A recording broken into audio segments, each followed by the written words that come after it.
From Berlin's Tegel Airport, it takes just over an hour to reach Ravensbrück. The first time I drove there in February 2006, heavy snow was falling, and a lorry had jackknifed on the Berlin Ring Road, so it would take longer. Heinrich Himmler often drove out to Ravensbrück, even in atrocious weather like this. The head of the SS had friends in the area and would drop in to inspect the camp as he passed by.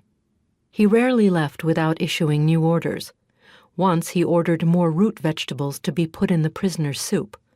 On another occasion, he said the killing wasn't going fast enough.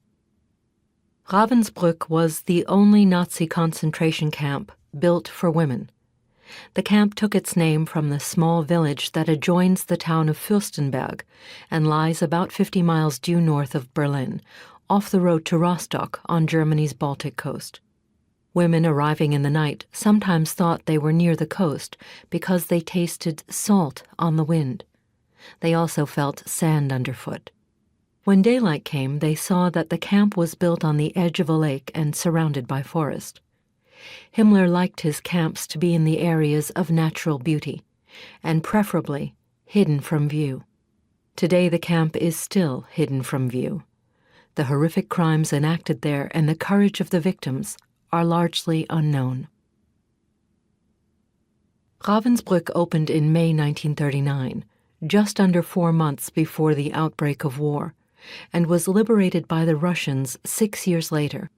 It was one of the very last camps to be reached by the Allies.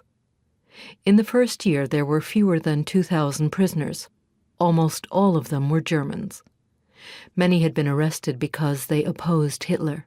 Communists, for example, and Jehovah's Witnesses, who called Hitler the Antichrist. Others were rounded up simply because the Nazis considered them inferior beings and wanted them removed from society. Prostitutes, criminals, down-and-outs, and gypsies.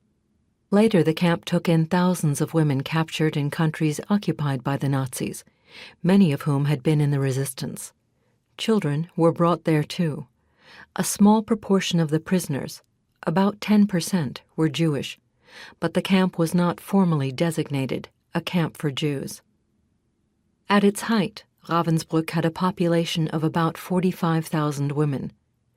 Over the 6 years of its existence, around 130,000 women passed through its gates to be beaten, starved, worked to death, poisoned, executed, and gassed.